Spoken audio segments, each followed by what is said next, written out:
the glory, and His name is... Mukhang hindi kayo sigurado. He alone deserves all the honor, all the praise, and all the glory, and His name is... His name is... His name is... Say with me, hallelujah! Hallelujah! Praise the Lord! Praise the Lord! I belong to the Joshua generation. I belong to the Joshua. This is the Joshua hour. This is the Joshua hour. God's amazing and explosive power, God's amazing and explosive power. signs and wonders, Signs and wonders. healing and deliverances, Healing and deliverance. miracles and explosive missions anointing Explosive missions anointing. are available.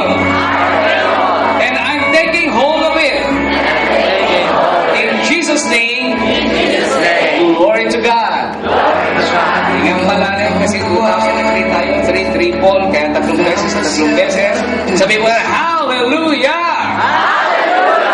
Praise the Lord! Praise the Lord. I belong to the Joshua generation. I belong to the Joshua generation. This is the Joshua hour. This is the Joshua hour. God's amazing God's amazing and explosive power, and explosive power. signs and wonders, Signs and wonders. healings and deliverances, Healings and deliverance. miracles and explosive missions anointing Missions and explosive missions are available, are available. and I am taking hold of it And I'm taking in hold Jesus' name. in Jesus' name. Glory to God. Glory to God. Last time. Hallelujah! Praise the Lord! I belong to the Joshua generation. I belong to the Joshua generation. This is the Joshua hour. This is the Joshua hour. God's amazing God's and amazing explosive power, and explosive power. signs and wonders, Signs and wonders. healings and deliverances, Healings and deliverance. and explosive missions anointing And explosive are available are available to you, you, to me, to all of us. And I am taking hold of it taking in Jesus' name. in Jesus' name. Glory to God. Glory to God. Glory to God. Glory to God. Glory to God. Give the Lord a offering. Come on. Give Him praise. Give Him honor. Give Him glory. You may be seated. Bago natin ilabas yung video, this morning nung ako nagpo-quiet time, bigla na lang bumukas yung Bible ko. Ano yung isa sa mga gagawin ng Panginoon? Maraming miracles eh.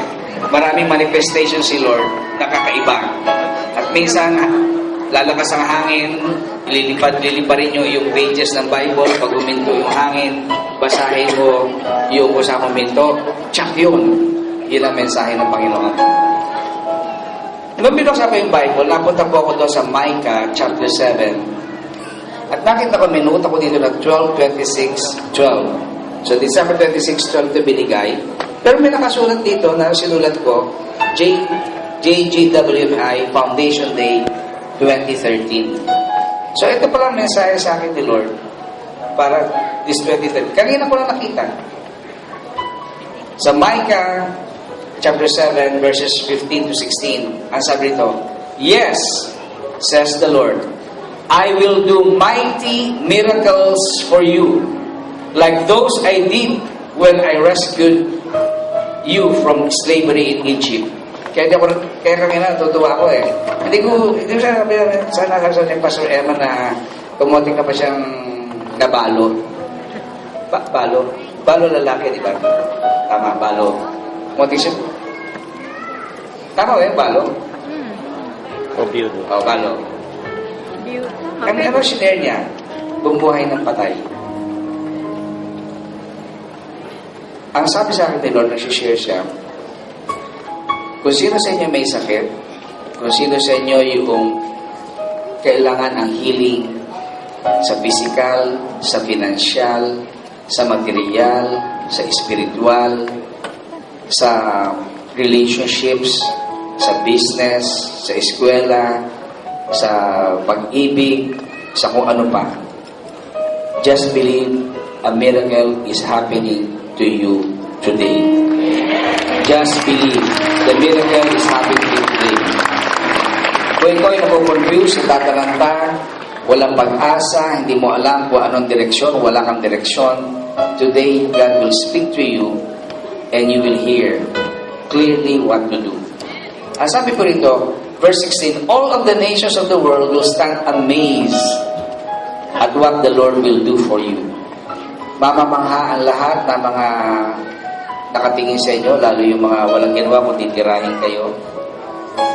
Mamamangha ang lahat ng mundo, pati kapitbahay nyo, pati kamag-anak nyo, pagkat kaiba ang milagrong gagawin sa iyo ng Panginoon. You will be amazed at what the Lord will do for you. Kung ngayon ikaw ay walang-wala, isang kahig santo ka, suddenly God will pour out so much blessing, hindi lang spiritual, pati financial, magugulat ka. Just believe. Ang puhunan lang, just believe. So let's go to the topic prepared for today na binigay ni Lord. What will happen to us this 2013? Tatandaan natin, 2012, July 21, sinunog yung Arcegas. So ang ating theme was, we went through fire and flood, but God brought us to a place of great abundance. Every time meron kayong babasahing Bible verse, medyo pangit yung umpisa, pag dumating doon sa but, D-U-T, kuminto ka kasi ang ibig sabihin ng opposite na mangyayari. Matagal natin dinideklara, rumaragasa, tsunami, asukat ng Kristo, pagpapala. Yung Hagay tunay na yan na binigay sa akin ni Lord in 1990 when I took over Corpus Christi. Sabi ko, Lord, pambihira naman yung Hagay tunay. Hagay ngayon, hindi pa natutupad. Imbis na explosion, deplosion, o split. Pero may tamang panahon ng Panginoon. Noong 2007, nasa Israel ako, sabi sa Lord, alam mo anak, kaya hindi mo na-fulfill ang talagang destiny ng pamilya mo, ikaw mismo, pati ministry mo, kasi hindi mo ako sinusunod. Ako pa naman yung nagtuturong magtanong, makinig, sumunod. Huwag kang magmagaling. Sabi ko, what? Me? Ako pa? Ako yung si Iho, Iha, never Ihi. Inquiry, obey, inquiry, abide, never inquiry. Pero saan kita na-disobey? Alam niyo, pag kinausap kayo ni Lord, huwag kayo magtalo. Dahil hindi kayo mananalo. Diyos yun eh. At palaging tama siya. Kaya ka nagre-react kasi ikaw may tama. Sabi ko sa katabi mo, gets mo yun? Yes, Kaya ka nagre-react kasi ikaw may tama. Lord, alam mo na po, Lord, alam mo na, Lord eh. So sabi ko kasi, Lord, steady. Sabi ng Holy Spirit sa akin, down boy, yung pride na naman eh, down. O Lord, sa kita na-disobey. Nang binigyan kita ng prophetic name, 1995, Joshua. Ano ginawa mo? Lala. Bakit? Pero mo, ridicule ako ng buong Christian body of Christ. Sabihin mo, hey, man of Christ, listen, don't call me now Rolly, call me Joshua, you know? Hindi ko mag-gets yun, hindi ko mag-takes yun. So nothing happened. So I said, Lord, okay, I will obey. The moment I said, I will obey, nagbago atmosphere. Ang buong church, pagbalik ko, pinabago yung pangalan, sabi ng ex-com, total new beginning, new thing. Bakit natin gawing Joshua generation? Humingi ako naman science kay Lord ko, ito masusunod, papayag ako. Nangyari lahat yun. Kaya 2008, pag sabi ng Lord, sabi ko, Lord, anong gagawin ko? Papalitan ko, pupunta ako sa court, magastos yun. Sabi niya, saan ka makilala? Sa Rolly. Patayin mo si Rolly, buhayin mo si Joshua. And when I obeyed, things had a turn around. At alam ko na lahat na nahandito na tumagal hanggang Joshua generation, nararamdaman niyo kaiba ang galaw ng Holy. Surely, the presence of the Lord is in us. Surely, the presence of the Lord is in this place. Alam ko na may pagbabago. Okay? Ngayon, tuloy na natin. What will happen to us this 2013? Hindi nyo na kailangan magbayad sa mga manghuhula. Mamaya sa love offering, kung kayo na-bless, itodo nyo na lang. Okay? Andiyan mo ba? So, ginaan ko yung trabaho na exhorter. 2013! Sorry, 2013! Sa mundo, malas ang 13. Kaya nga yung mga elevator, walang 13. Yung mga ibang mga building, walang 13, walang 13, dumatak ko sa 14. Ang lucky number. Yan ang sabi ng mundo. Sabi mo, 13, malas. Yan ang sabi ng mundo. But, for us, at Joshua generation. 2013 is an explosive, blessed year. Explosive, blessed year. Explosive, blessed year.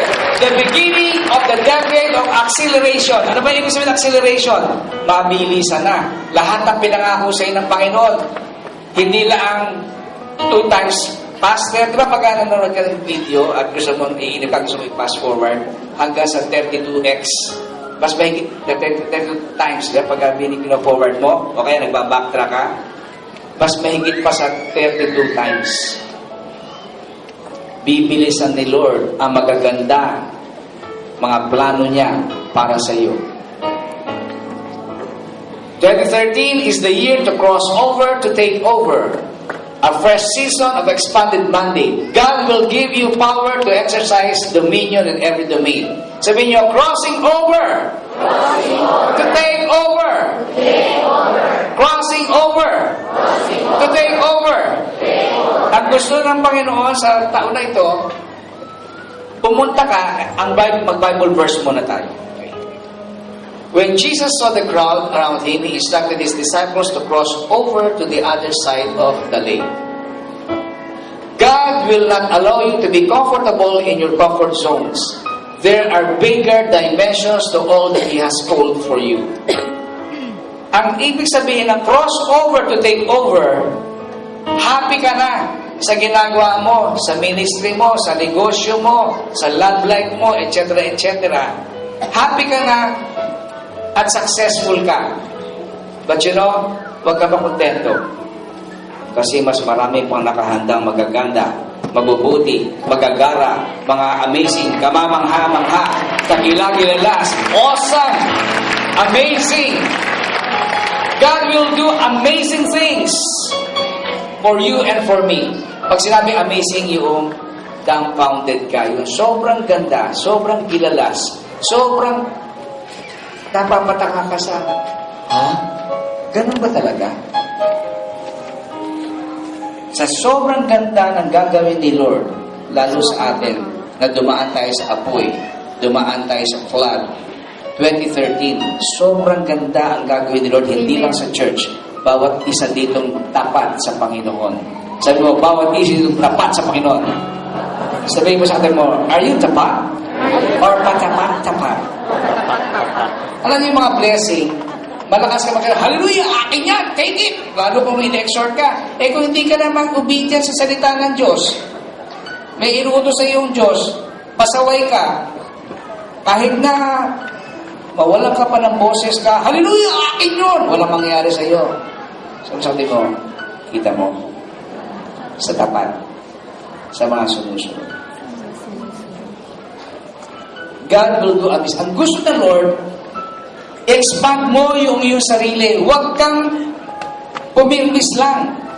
Okay na ako, happy na ako kasi matanda na ako. Hindi ka hihinto.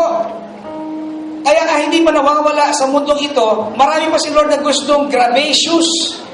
Magaganda, may mga gagawin sa buhay mo. Kaya kung buhay ka pa, lahat ng mga buhay ka sabing, hallelujah. Humanda ka. 2013, you will be surprised, you will be amazed, and then, papupuntahin ka ni Lord sa mga lugar na ayaw mong puntahan. Pagagawa sa iyo ni Lord ang mga bagay na ayaw mong gawin. Pero pag sumunod ka, wow! Grabe! Ako ba to? And the more you step forward and do it, the more God will make you more competent, more anointed, more blessed. At sasabihin mo, praise God, buti na lang. I step out in faith. Praise God, buti na lang. I went to the other side of the lake. Kapatid, huwag mo nang maliitin ang sarili mo. Kung nakaraan, nasaktan ka, naatrasan ka, o umatras ka, na-hurt ka, etc., huwag ka mag-give up. Lahat na yung kasama ng preparasyon sa iyo ni Lord para lalo kang tumibay. He's going to extend your territory, your boundaries, enlarge your capacity, and cause you to enter into areas you have never entered before.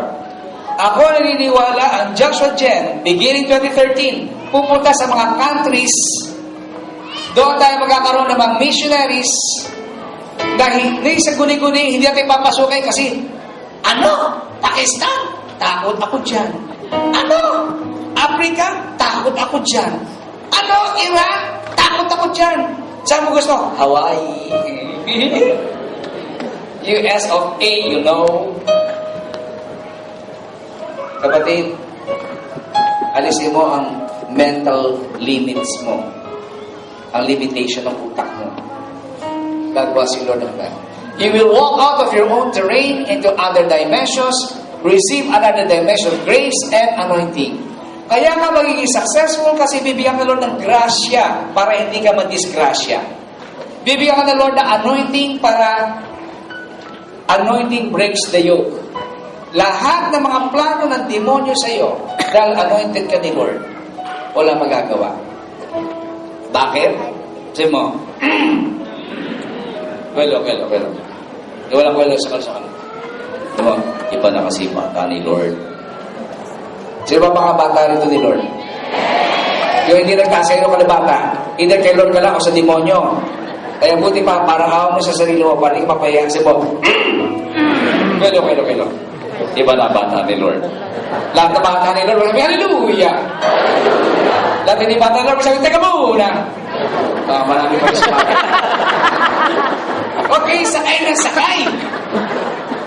He's going to give you supernatural grace to break open into the things that you have never touched before. Katulad sabi ko, mamaya, binabago tayo ni Lord eh.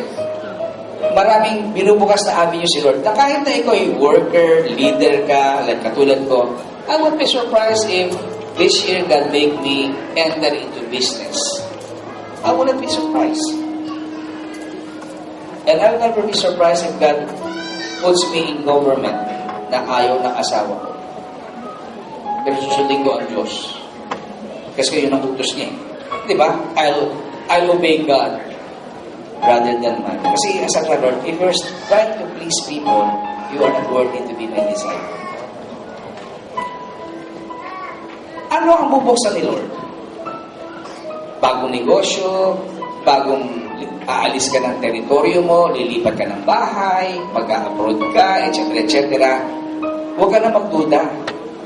Sundin mo lang, sabi ni Lord, anointing ko yan. Kopihin mo si Michael Reyes. Pag dumating yan, pasok! Hello? Sabi nyo, pasok!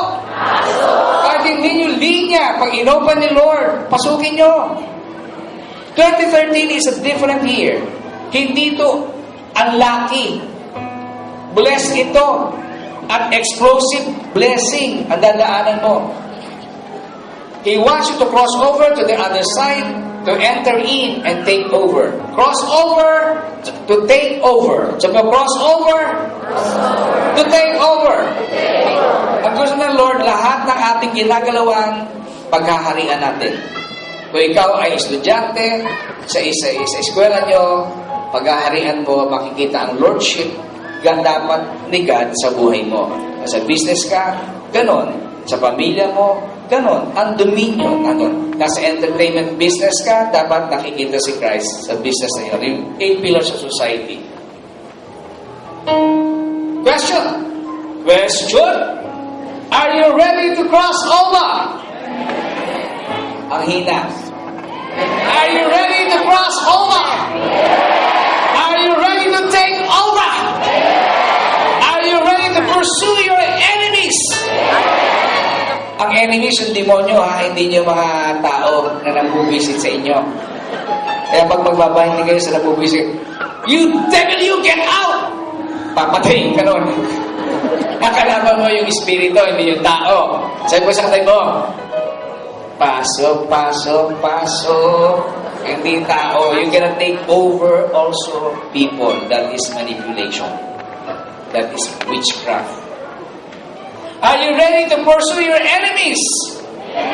Pamina na naman. Thank you. Are you ready to overtake your enemies? Ito mas masaya. Are you ready to recover all? All that has been lost.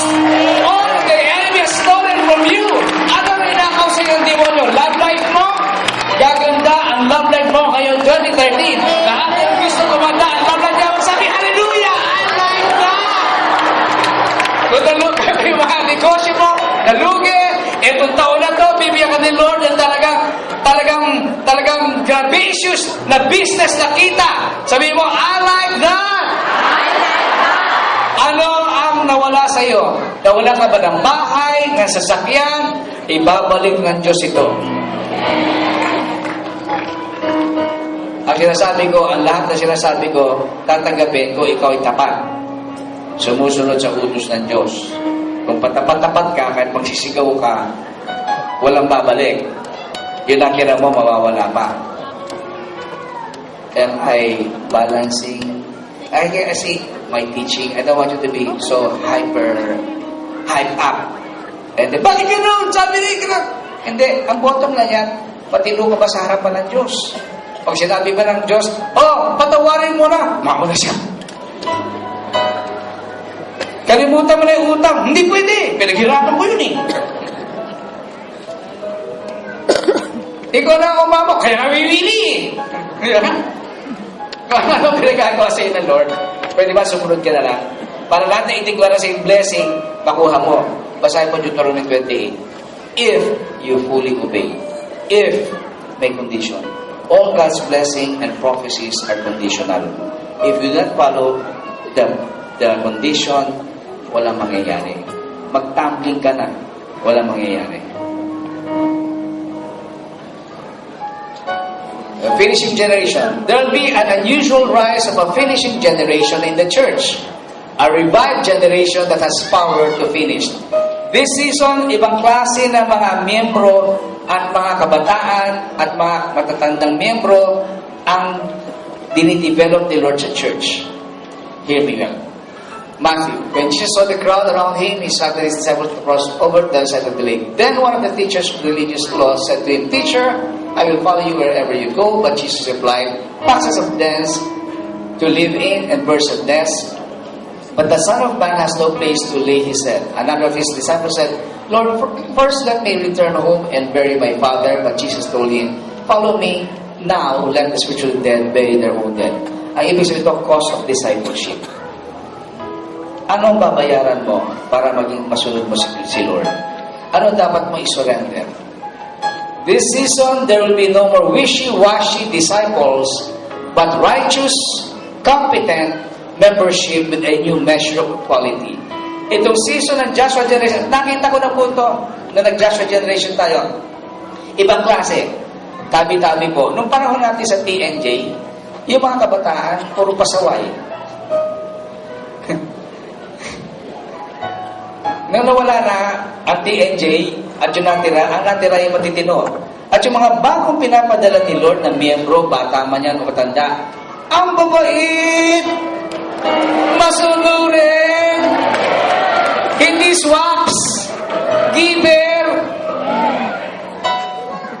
at hindi nang babastos ng leader. Amen. Kasi alam nila, hindi nila nakita ang Diyos, yung leader, pag hindi nila mag-take, at sabi lang, I love you God! Itong leader ko to! Wala. Hindi consistent eh. Napansin nyo? You cannot tell God you love God and you cannot stomach the leaders God placed on top of you. Yung leader ko nga, masyadong bobo. Hindi nga marunong ng English. Nilagay ni Lord yan eh. Hindi naman English ang criteria. Ang criteria, holiness, anointing, teaching, concern, caring. Aanin mo yung napakagaling umingles na leader, yung pala may sabit naman. Don't judge on the outward appearance. Kaya sabi ko, huwag kayong basta paano, palayan sila pag may dumating. Magtanong ko kay Lord, baka mamaya may sabi yun eh. Di pag inanuhin ka, di na-transfer sa iyo. I'm serious. In this season, righteous. Sabi niyo, righteous! Palaging nasa right. Talagang bawal yung kaliwa, no? Yung maliwa. Palaging nasa right. Ibig sabihin palaging nasa right, you're always doing good things. Moral things. Competent. Membership. With new measure quality.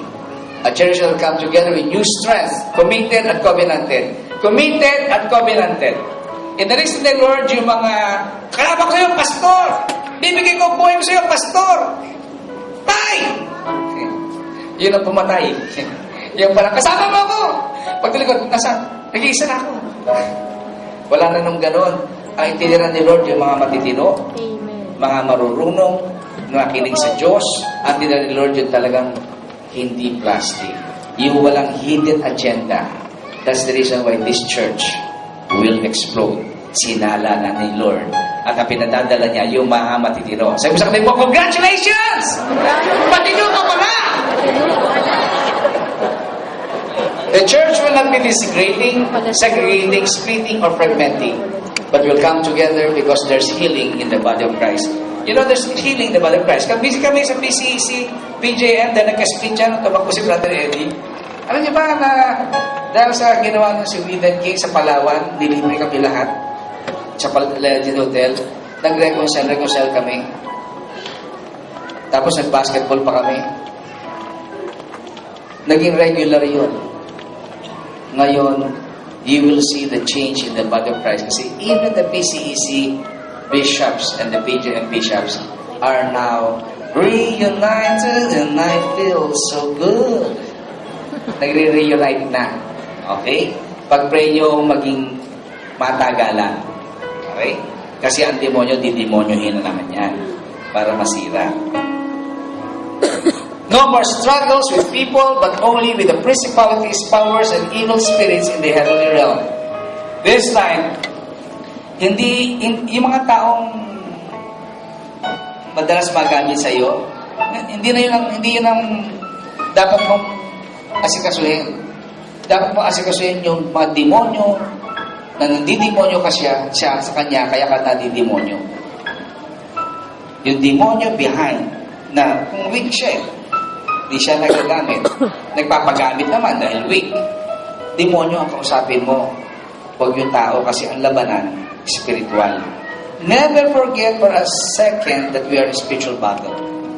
Lalo kahapon, di may incubation. Abay, paglabas ko sa bahay, marami nang gustong atake ang demonyo din pang disgrasya.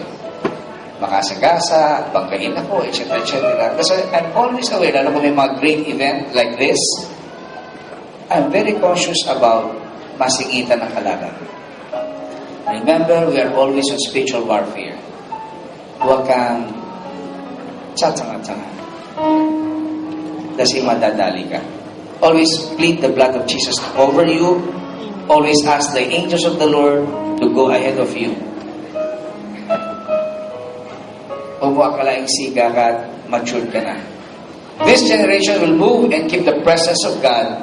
God will inhabit the people not only to bless but to stay. In this season, mapapansin nyo, miski kayo, yung presensya ng God, nararamdaman nyo. Alam niyo ba na ang Diyos na sa inyo? If you become born again and you receive Jesus, so where is Jesus? In you.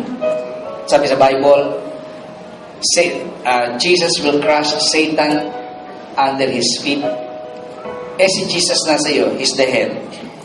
So, Jesus will crush Satan who is under also our feet.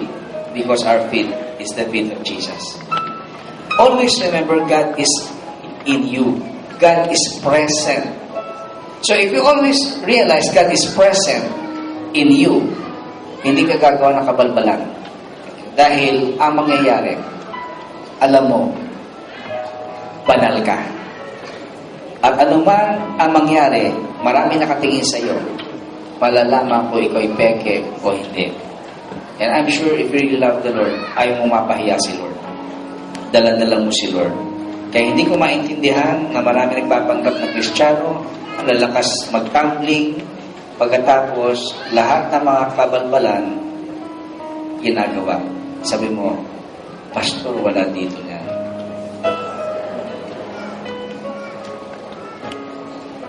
It's either you're holy or you're not doing the thing you ought to do. Be holy.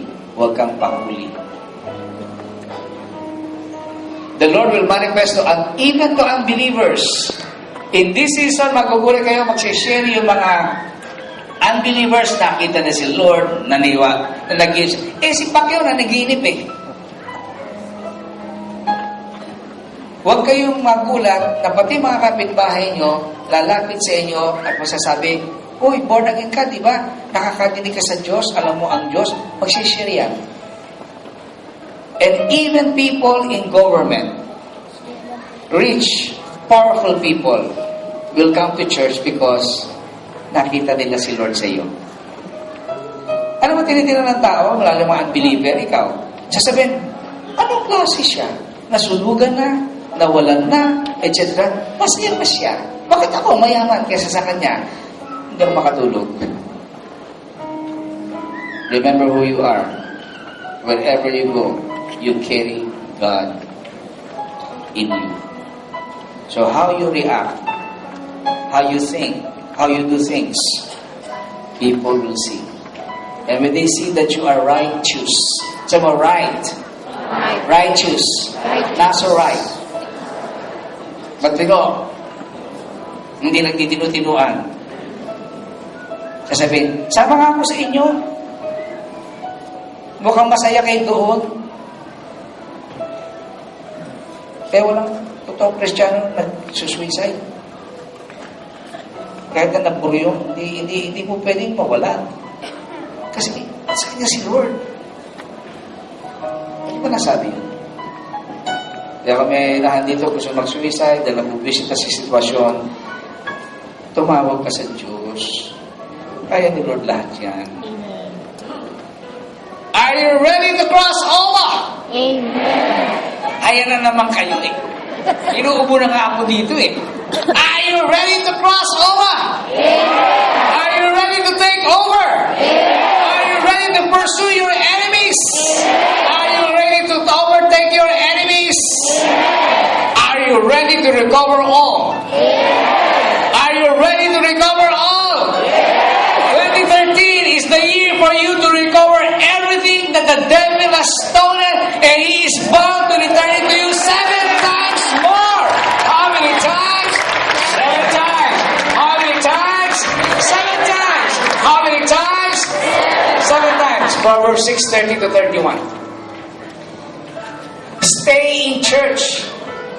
The house of God is a place of great protection. Stay in the church. Darating ang mga bagyo. Okay? Then Jesus got into the boat and started across the lake with his disciples. Suddenly, a fierce storm struck the lake.